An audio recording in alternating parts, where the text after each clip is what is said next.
Hey everyone, this is Karen Waksman, founder of Retail MBA. Today we're going to be talking about CPG marketing. So if you have a great product that's perfect for CPG marketing and retail, this little training will give you some things to think about in regards to your CPG product for retail. With that said, let's get started on today's training. So let's talk about the 5 tips to growing your retail business. Number 1, what I want to share with you is that you want to make sure that you do really well on that initial test order. So they're always testing you in the beginning. They really, and obviously they are looking for sales and so forth, but what you want to know is that first order is crucial because she's not going to reorder from you if that product doesn't sell. And the initial test is where she's eyeballing you, and she's looking at you, and she's trying to make sure that she picked you and it was the right thing to do. So what you want to do is tell your friends, tell your family members, do whatever you got to do. Put some ads online, whatever it is, drive people to that test order and make sure they're buying that product once it's in stores or online. The reason you want to do that is because she will pay attention to you, she will like you, and she will reorder from you, most likely, if you do well.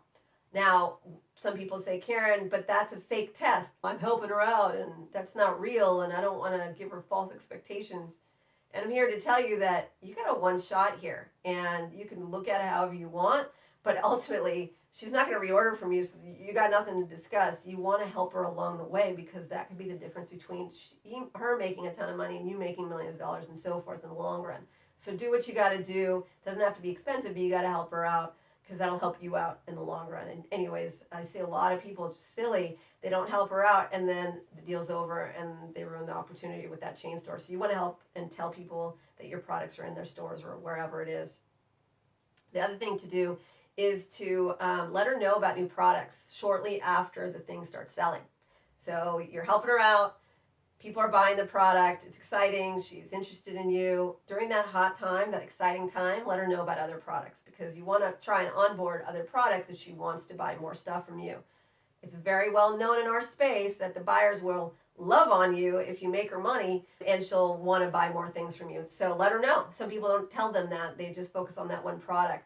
Now, I'm not saying to do that before you start the deal with her. Get her to buy one thing first and then add the other possibilities, but that's something to consider. Another thing to do is to make sure that you do great with your online presence as well. So some people just get an online order from, say, they reach out to Walmart, but Walmart.com picked up their product. And some people get really frustrated by that. They thought, oh, that sucks. I didn't get my order. I wanted that purchase order from Walmart stores and such a disappointment.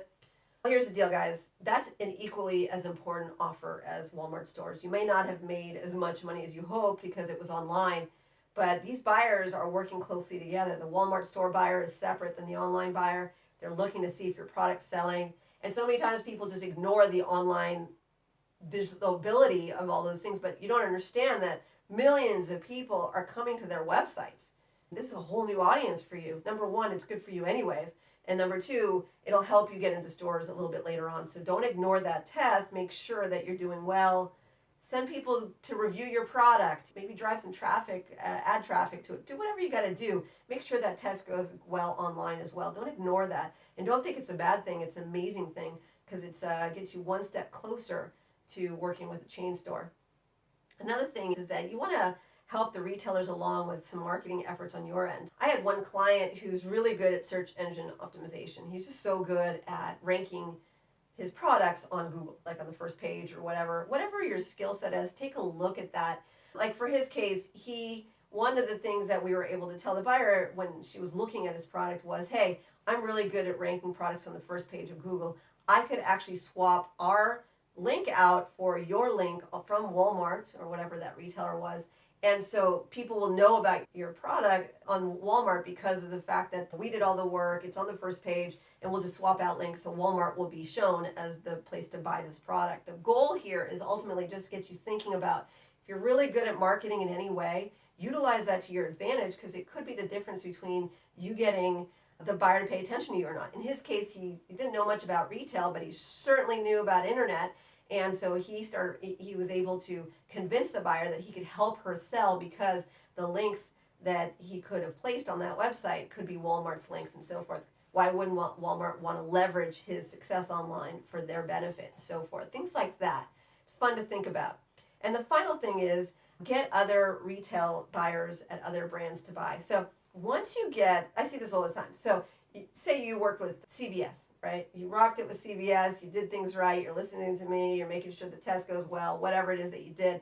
The next step is to make sure that Walgreens knows about your product, right? Once it's doing well, you call Walgreens right away. This is something that people don't do. It drives me crazy because there's so much opportunity there. You want to make sure that the other retailers know about your successes. In chain stores, these buyers actually really like that.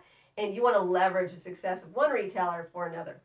Just something to think about. Anyways, I hope that provided value for you. I have so much content on how to approach, pitch, and sell to retailers and what to say to them to get them to buy. If you're interested in learning more, we have a free webinar coming up. There's a link to that webinar listed below. It's a 90-minute webinar. We walk through details on retail chains, what they care about, all sorts of good stuff. All you have to do is click on the link below, sign up. We have a replay option as well. Or if you like this information, please like us, subscribe, keep in touch with us. We're always adding new content. This is Karen Waksman, Retail MBA. Thanks so much for your time.